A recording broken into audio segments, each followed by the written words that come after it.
श्रील गुरुदेव की कृपा से हम लोग जिस स्थान पर आए, ये श्री श्रीधर स्वामी पाद जी का जन्म स्थान श्री मयूर ग्राम रेमुणा के अंतर्गत में है। श्री श्रीधर स्वामी पाद जी का आविर्भाव सप्तमी तिथि को माघ मास में 14वीं शताब्दी में हुआ था। श्रीधर स्वामी प्रसादे भागवत जानी, जगत गुरु श्रीधर स्वामी गुरु करी मानी।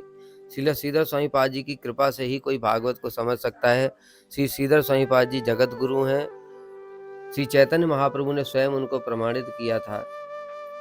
श्री श्रीधर स्वामी पाद जी रुद्र संप्रदाय के अंतर्गत में हैं, इसलिए उनके उपास्य देवता श्री लक्ष्मी नरसिंह जी हैं। श्री वल्लभाचार्य जी जब महाप्रभु के पास में जगन्नाथपुरी गए थे, वहाँ पर महाप्रभु के सब परिकर अद्वैताचार्य जी इत्यादि भी थे। तो एक दिन वल्लभाचार्य जी कहने लगे कि जीव कृष्ण का अंश है, जीव स्त्री है और कृष्ण पति हैं, अर्थात पत्नी जो है वो पति का नाम नहीं लेती है। लेकिन आप लोग कैसे करते हैं कि आप लोग स्त्री होकर भी अपने पति कृष्ण का नाम लेते हैं। तो श्री अद्वैताचार्य जी की बात को सुनकर के श्री वल्लभाचार्य जी की बात को सुनकर के श्री अद्वैताचार्य जी ने कहा कि एक काम करो, ये आपके सामने साक्षात मूर्तिमान स्वरूप धर्म ही विराजमान है। आचार्य कहे आगे तुम्हार धर्म मूर्तिमान, यहाँ पूछा यहाँ करिबेन प्रमाण।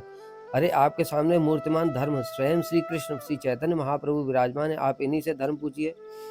तो प्रभु से जब उन्होंने पूछा तब प्रभु कहे न तुम्ही न जान धर्म अधर्म, स्वामी आज्ञा पाले यही पतिव्रता धर्म। प्रभु ने कहा वल्लभाचार्य जी का अभिमान दूर करने के लिए, अरे तुम धर्म और अधर्म को नहीं जानते, पति की आज्ञा का पालन करना ही पत्नी का धर्म है। इसलिए पति कृष्ण है। अगर कृष्ण स्वयं कहते हैं मेरा नाम लो, तो तुमको मेरा नाम ही लेना चाहिए, अर्थात कृष्ण का नाम ही लेना चाहिए। पतिर आज्ञा निरंतर तार नाम लईते, पतिर आज्ञा पतिव्रता ना पारे लंघते। पतिव्रता नारी कभी भी पति का आज्ञा का उल्लंघन नहीं करती है। इसलिए नाम से ही नाम का फल प्राप्त होता है और नाम से ही कृष्ण प्रेम प्राप्त होता है।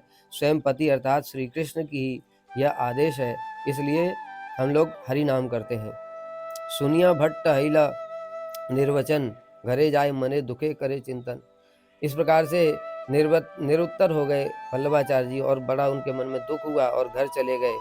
इस प्रकार से नित्य उनका जो खंडन किया जाता था। एक दिन 8 दिन आसी बसीला प्रभु नमस्करी, सभाते कहन किचु मने गर्व करी। एक दिन आए और कुछ मन में गर्व करके बोले, भागवते स्वामीर व्याख्यान करी आची खंडन, लईते न पारी तार व्याख्या वचन। मैंने अपनी भागवत की टीका लिखी है और उस भागवत की टीका में मैंने उनका खंडन किया है। से व्याख्या करें जहाँ जय पड़े आनी, एक वाक्यता नाही ताते स्वामी नहीं मानी।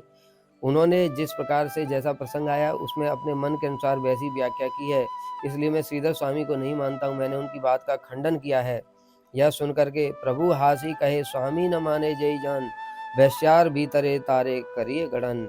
महाप्रभु ने हंसते हुए कहा, जो स्वामी श्रीधर स्वामी को नहीं मानता है, उनको प्रमाणिक नहीं मानता, मैं उनकी गणना वैश्या में करता हूँ। एता कही महाप्रभु मौन धरिला, सुनिया सवार मने संतोष हिला। यह कहकर के महाप्रभु ने मौन धारण किया। यह सुनकर के सभी भक्तों को हृदय में बड़ा आनंद हुआ। जगतेर हित लागी गौर अवतार, अंतरेर अभिमान जानेन तहार। महाप्रभु का अवतार जगत के कल्याण के लिए हुआ है। वो जानते हैं इनके मन में अभिमान है, इसलिए उसको खंडन करना चाहते हैं। नाना अवज्ञाने भट्टे शोधेन भगवान, कृष्ण जयचे खंडिलेन इंद्रेर अभिमान। नाना प्रकार से वल्लभाचार्य जी के जो अभिमान है उसको महाप्रभु खंडित करते हैं, जिस प्रकार से श्री कृष्ण ने इंद्र के अभिमान को खंडित किया था। इस प्रकार से श्री श्रीधर स्वामी पाद जी की महिमा स्वयं श्री चैतन्य महाप्रभु ने कीर्तन की है और उनको प्रमाणिक आचार्य माना है।